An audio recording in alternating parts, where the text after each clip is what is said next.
Funny Pounds here with another Conversations with Christians Engaged podcast. Okay, we're starting a whole bunch of new stuff in January, and I love that we are going to start a series once a month. We're going to have one of our board members and leaders with Christians Engaged tell their story about political activism. How in the world did they get involved? What is their area of interest? Why are they on our leadership? There's so many rich stories of our leadership with Christians Engaged.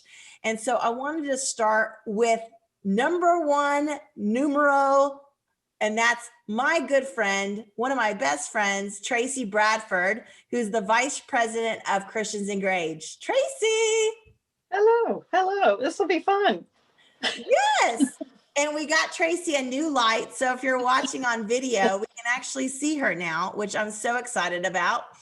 So Trayce, you and I have been friends for about 4 or 5 years, I think. We met when you were the president of Texas Eagle Forum. And I was so blessed when you signed on to be a part of Christians Engaged with us. It was like, an ooh moment for me. Well, I was like, okay, I can have the courage to do this if you're with me, right?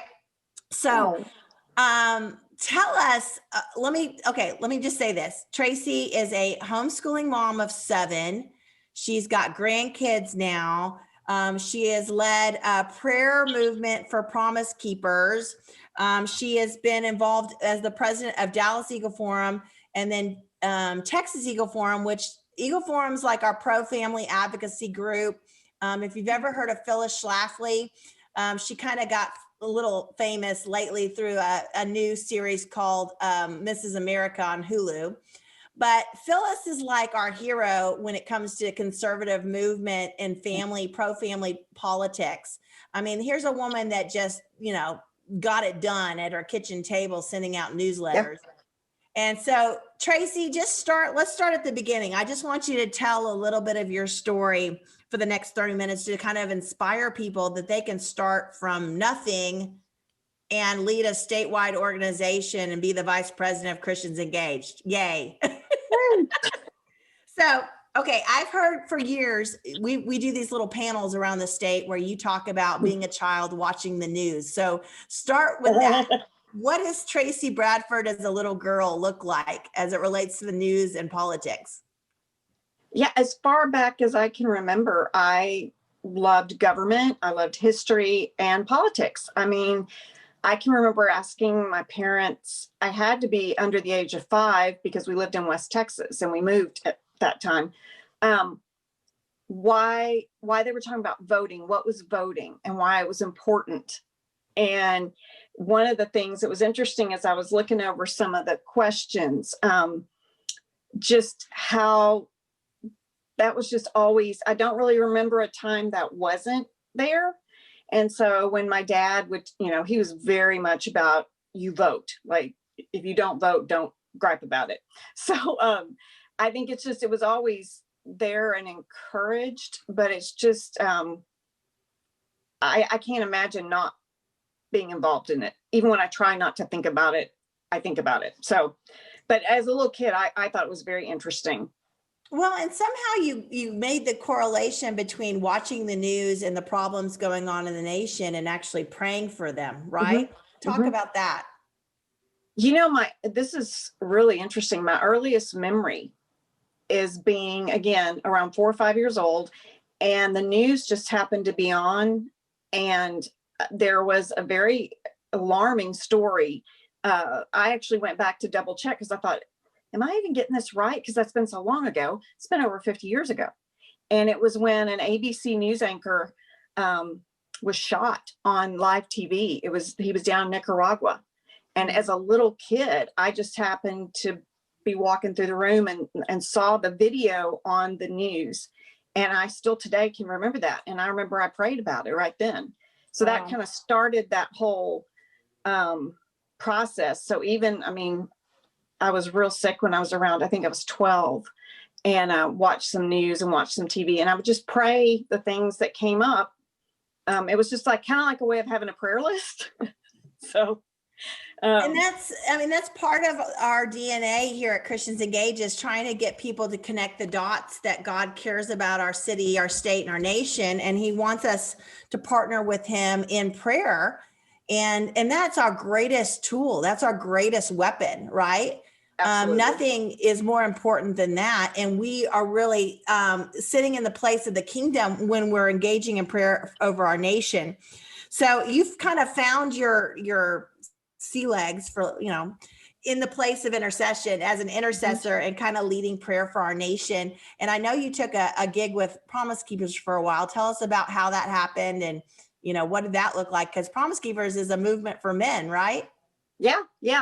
Again, I think when we pray, it's like a circle of when we pray, he will then, whether it's enlarging your territory, whether it's honing a certain area, for me, that whole issue of supporting men was very important to me. That was just something that was kind of rooted in me, to be an encourager. I appreciate how the biblical setup for a man and a wife. And when Promise Keepers, even before Promise Keepers, I prayed about that. And when Promise Keepers came along, it was very interesting because to me, it was just like, we had all these women meetings, there were all these things going on where women could gather and there was nothing for men. Right. And what's really weird about that story is I love football. I grew up loving to watch football. And one thing, we're in Texas. Well, and one thing about my husband that I think probably won him over was that I actually knew like college football coaches' names. And so I think that was the moment. But impressive. And hook 'em. Exactly. Well, I was an Aggie, but yeah, you're an Aggie. That's right. But I was actually in bed rest before I had my first child, and so I was watching. We were watching football, and that's the year that Colorado Buffaloes won the national championship, and they interviewed the Coach McCartney, who actually started Promise Keepers, and when they interviewed him, that's when I got put on my heart, pray for this man. So I started praying for him long before I got involved with Promise Keepers. So when his son, we moved to Texas, we don't know really anybody. We haven't even lived here 6 months. And I get a phone call from his son, would you lead the prayer room at Promise Keepers? And that was the year Stand in the Gap. So there was a lot of prayer going on. And it was just God connecting the dots, and just cracked me up because how that all came together. I just felt the call in my heart to pray for men, and that men would have a place to come together and be encouraged and share the Lord. And, and I can't tell you, the running those prayer rooms and being back there and praying, and then to get to go out and listen to an entire stadium full of men singing Amazing Grace, or, there's just nothing like it. Nothing. Yeah. That's so good. So, you started connecting the dots though, between I'm praying for my nation, I'm praying for the state of Texas, I'm praying for men, to actually starting to get involved with some political activism. And that word kind of freaks people out, right? They're like, I don't know, I want to get involved with political activism. Talk to us about that. How did that come about in your life? How did you start getting involved? So people sometimes will ask, like, how did you get to be the head of Texas Eagle Forum? I'm like, that really isn't the question to ask, because honestly, it started when I was a homeschool mom with young kids. I wanted to do something. I wanted to be a part and be engaged. Christians Engaged. And it's always been in me. But what ended up happening, when you're home, and I was homeschooling, and we would read history, we would talk about things that were happening, and I wanted my kids to have a good foundational understanding of the Constitution and why we should be grateful for this country, and what can we do to make it better, but that it's a gift from God, regardless of where you live. He has put you in the place for just that time. And little by little, I would start, I got a computer, and then I started sending out, email alerts to certain friends. And before I knew it, they were actually asking me for my list of who I was voting for. And a good friend of mine, Ann Quest, actually invited me. I'd known her through Promise Keepers. We had prayed all over the stadium, over every seat in Texas Stadium. We had about 30 people that did that. And she invited me to come to an Eagle Forum meeting. And so we went to that. I took my oldest son, we went to that meeting. And so I just started kind of going when I could. And then one day, I got a little more involved. And then one day, one of my favorite just Trayce moments, I was leaving, and one of the ladies who was the president of Dallas Eagle Forum said, "Hey, I have a question." And I'm thinking, oh, she wants me to bring my pumpkin chocolate chip bread next week.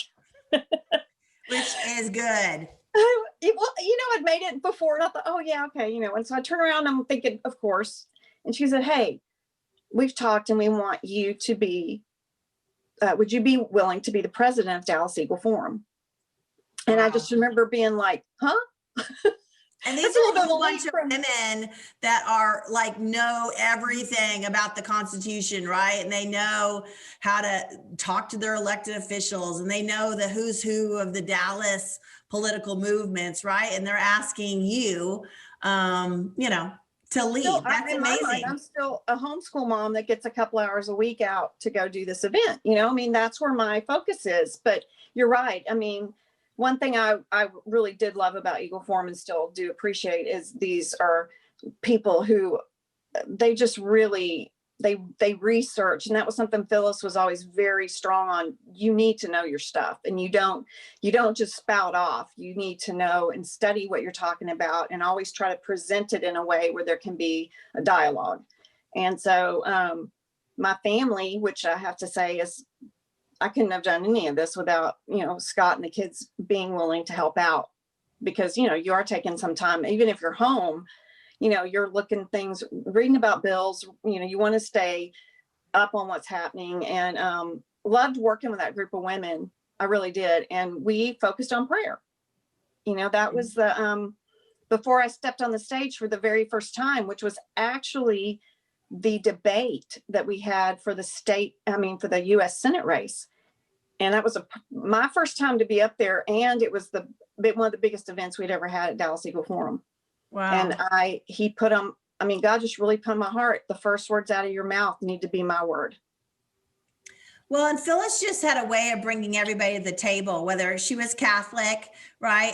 But she totally built alliances with Protestants, anybody that would listen to her and she could agree with, whether they were Mormons or whatever, right? And she had a gift of just gathering people and getting people to go to her cause. Yes. If you do watch the Hulu, disclaimer, if you do watch the Hulu documentary, series with Cate Blanchett, it is definitely not accurate. You should totally watch Ann Corey's notes on what her mother was actually like. But what it did show is that Phyllis was an amazing leader. She's taught us all as women to be amazing leaders. And she was not afraid. She, like you said earlier, she started with 6 women at her kitchen table.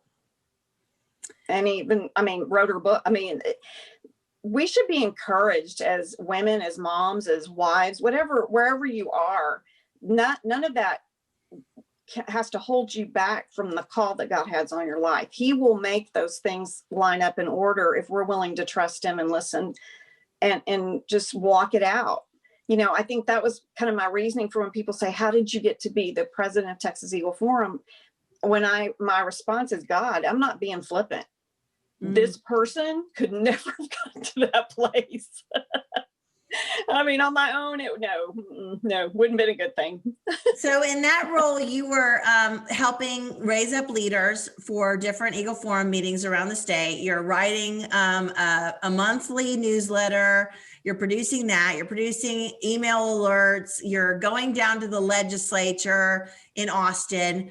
You've done that for 10 years, correct? 10 years.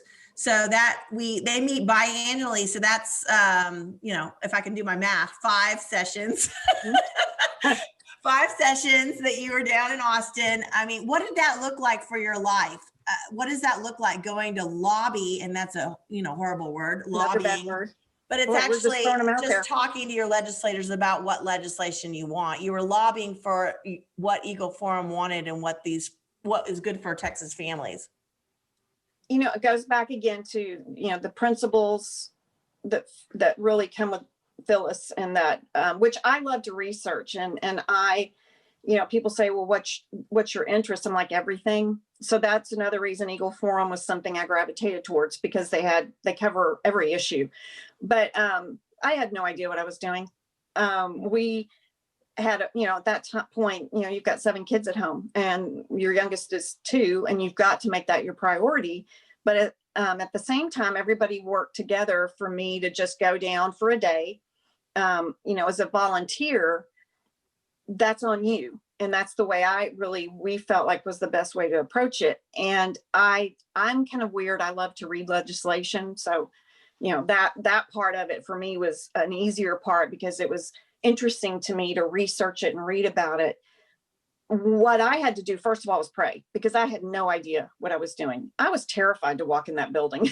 It's just, there's terrifying because it's a place of power. Yeah, it's a place of power, and it's like intimidating. It is. And when you have a respect for your, maybe I don't agree with who's the governor at that point or who's running this at that point, but I have a respect. God tells us to pray for our leaders. I have a respect for our nation and our state. But what really was impressed on my heart, and what we got to right away, was try to build relationships. And I a lot of people in politics would tell you that's a dirty word, because relationships, it's not personal. That's silly. Of course it is. There is. It's a level of that. You want to treat people the way you want to be treated. That's personal. You want to show respect to people. I give credit to the way I was raised with my mom, and saying, always be kind, regardless, be kind. Yes. And that does not mean that I didn't get home and type messages out and have to delete them because I was, maybe really frustrated, or, but it was always important. And 2, I was representing, me and my family. I'm representing Texas Eagle Forum or Dallas Eagle Forum, but I'm also, more than anything, I'm representing God. Right. And people can act like that is not part of it. But whether you go to work every day or you go down to Austin once a week, whatever it is, that's my main thing. Sorry about that. That's my main focus, really, is to be, I'm an ambassador for Christ. Right. So.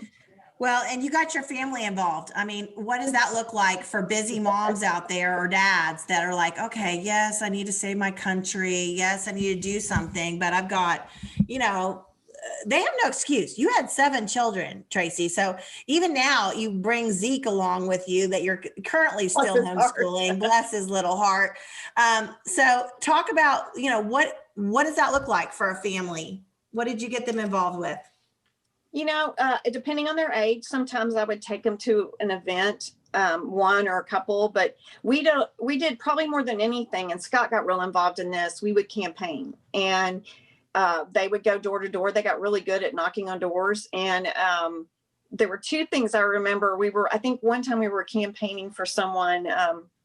I will not give the name out, but you would know the person. And Zeke, it was a hot day, and it had been like about 3 hours where we had been walking, and, we had our juice and our water, but I was getting a little tired too. And he got in the back seat of the truck, and he's a little fella, and he goes, "Can they just vote for the good guy?"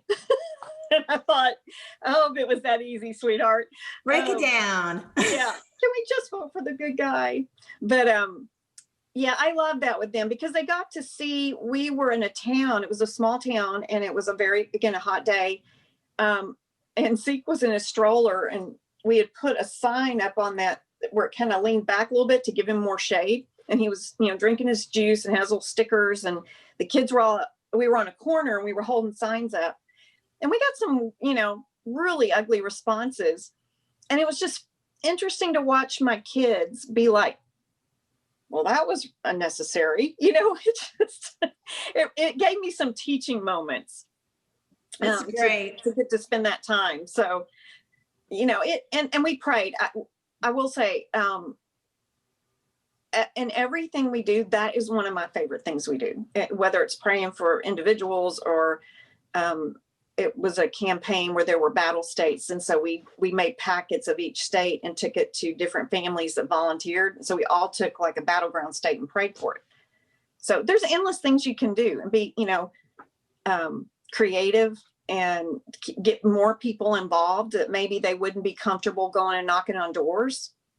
But, I took a friend, she came down and we were not walking through the hall. She's like, I can't go into a legislator's office.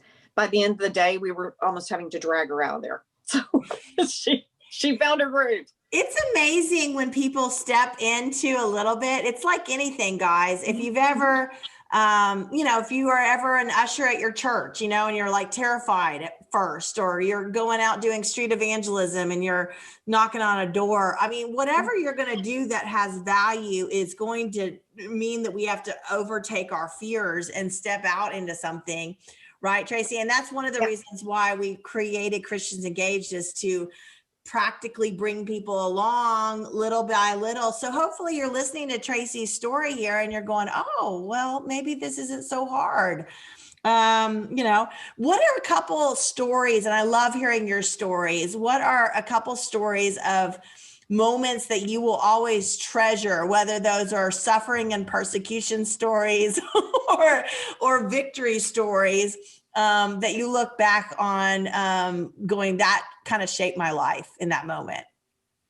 So right before I got involved, something I will never forget is I was supposed to speak at our women's meeting at our church. And I'd gone to a prayer meeting the night before, and people started praying for me. And they're praying stuff like, tomorrow you're going to lead women into battle. And I'm like people, I'm teaching ladies class. Come on, I don't know about battle. What the heck? And I mean, they were some powerful prayers. So I'm driving home going, wow, okay, and the next morning I get up and I have a phone call. It's like, turn on your TV. And it was 9/11. So I packed the kids in the car. We get down to the church. We went to a large church, and we're packed. And people are panicking. They're starting to give false information, and God just puts on my heart, take the microphone. And me, no, I'm not going to go up and take the microphone, but it was just this needs to stop, and we need to focus. And so I didn't teach that day. I led 200 something ladies in prayer. Wow. And I'll never forget, I said, so if you will just try to get still and God can put things on your heart, right now we could pray for the Pentagon, and there's a guy in the Pentagon who needs prayer. And I literally said the name Brian. A couple of years later, I met Brian Birdwell. Wow. So that story, that will always stand out to me, that God does put us on assignments. He does.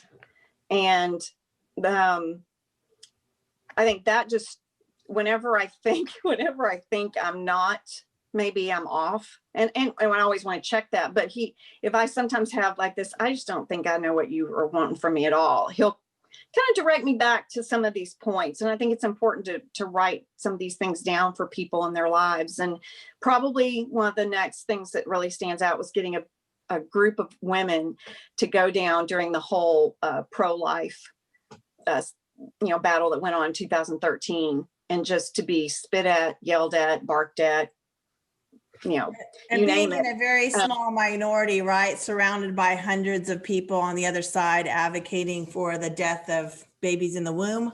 That had to be it was probably one of the most intimidation that we were directly feeling. Although sometimes when you're sitting in hearings and they say things about you, that you're just going, how does that even apply to a believer? I mean, this was almost like this spiritual, it was a spiritual war. You could feel it. And one night we had worship out on the steps, and just to watch all these people praying and worshiping on the steps. And they finally there were protesters, and they kind of kept them back. Well, they finally let them come up, but troopers were around the front of the stage. And we had some legislators that were at the front, and they had their hands raised up, and they were singing a worship song. And a guy took a megaphone and started screaming in one of my friend's ears with this megaphone, and he was cussing her out. And, you would have thought maybe she would even have some kind of hearing temporary, at least, hearing damage. She just kept focused. And I just remember that whole time, I never really felt fearful. Like, we were there the night the whole thing went down. We were just going to go pray, go home, and come back the next day. And some people inside the chamber said, "You better stay." And the next thing I know, we were getting told to get locked down in a office. And there were about 20. This is where I met Cindy Asmussen for the first time, and Joanne Fleming. Fast friends, in the heat of battle, Yeah. Which is a great point, Trayce. I mean, you can meet some of your closest friends doing political activism because, absolutely. The world is against you, right? And we know as believers that the culture is more and more against us.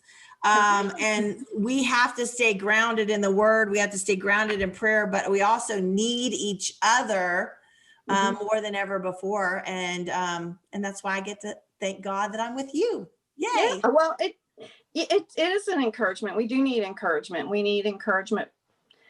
We also sometimes need I always appreciate that I know I have strong people in my life that will say, "What are you doing? Why are you going that direction?" What are you doing? So it is not, it is for all of us to protect. I mean, I'm a believer that every one of us who have the citizenship in this country, the vote is on us, and that we should participate. And I think it's a gift. And doesn't mean we don't have things we need to deal with or work to improve. That's crazy to think that. You can't just take them and say you can only have one. You want to see the good and what is good, and then protect the things that need a voice, and then work to better those things that are clearly a problem. Yes. So you, after years of serving with Texas Eagle Forum, I stole you away to help me with Christians Engaged. But no, seriously, we're honored to have you, and your depth of expertise that we're going to be even developing. You are so crucial in helping us to bring our on-ramp to political activism class to life. But now we're developing more classes in 2021 on Austin, and who knows what else we're going to be developing. But why did you feel called to join with this mission? And why is it you think it's important for the state of Texas right now?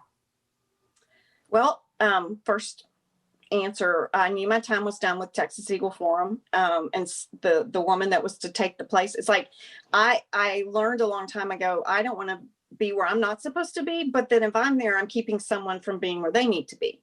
So when I talked to you, I didn't know where I was headed. I mean, I had a few things I was thinking about, but I remember we sat down, we had lunch, and you laid the stuff out, and I'm like, "Oh, this is really good." And then a couple of days later, you called back and said, "So are you in?" And I was like, "Oh, like she really means it. Like, we're moving." Yeah. Okay. And we couldn't have known what was coming. We couldn't have known about the, being locked down in a time. I mean, we face things in this country we could never have imagined. God knew. Yes. And God knew that it's a time. And I think, some of the things we talk about, I've already been thinking, we're going to have to stand on biblical principle. We are going to speak the truth in love. We're going to train others to do the same thing. And he knew for such a time as this. And it's so critical. That's why I want to encourage people that if you're walking in a relationship with Jesus Christ, then you will know where you need to go.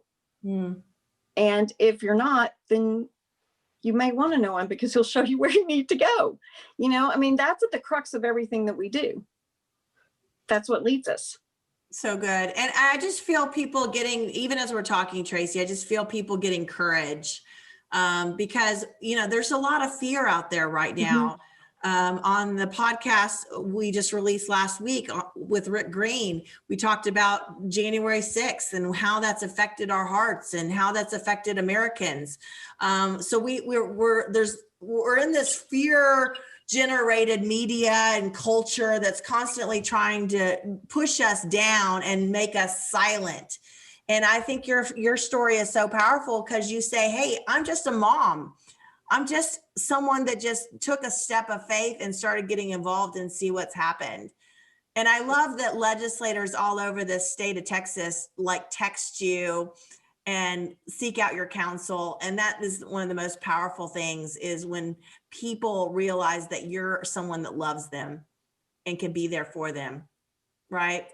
Well, That's the testimony of your words, words matter. That's what we always taught our kids. Words matter. And whether it's praying for them, whether it was being down there and trying to discuss something in legislation, I always feel the burden that my words matter. And especially if I'm coming as a Christian, as a believer. But, it's really interesting to me, and my family would 100% affirm this. I have such peace. And in the midst of all this turmoil, I don't know how to explain it. Except just, even as we've been working through this stuff with Christians Engaged, and we've been in the Word more, and just really taking things back to the Word and making sure we grounded on this. Where does this go? What, how do we apply this? But the thing is, when you really look, we either believe He is who He says He is, or we don't. And I can't think of a time ever in my lifetime, more than now, that I need to know that. And I think by just trusting that He is who He says He is, and I may not understand. I've been frustrated. I've cried. I've been happy. I've been sad. I've been all over the place. But there's this resolution in me that's, I know who is in me is greater than who is in the world, and I just don't fear. And I think we don't have to punch back, but we can fight back in a way that is standing on our principles. We can always speak the truth and speak it in love. That's what He did. That's what Jesus did. So that's what we're called to do. Amen. So with that, you need to join us for our weekly Bible study, because Trayce Bradford, the one and only, is joining us at the first Monday of every month. So join me and Trayce, or Trayce and I always say that backwards, Trayce and I, for our correct grammar Bible study. And we're studying through the book of Psalms. This is my new book, Psalms, the on-ramp to a daily walk with Jesus. It's 10 of my favorite Psalms. And so if you love what we're producing here at Christians Engaged, or maybe you just got blessed today listening to Trayce's story and would love to support us, everybody who gives in the month of January gets this book. So we'll send it out in the mail to you and bless you, because we don't want to just be funded just for the sake of funding. We want to bless you and encourage you in your walk, regardless of where you are in this process. So Trayce, thank you so much for joining us today. Thank you. This was fun. It was fun. Thank you for usually we're doing something, teaching something. So this was fun. It's like just us sitting and having coffee. So exactly. Yeah, no, it wasn't. So, oh my gosh, how many legislators are in the state capitol right now?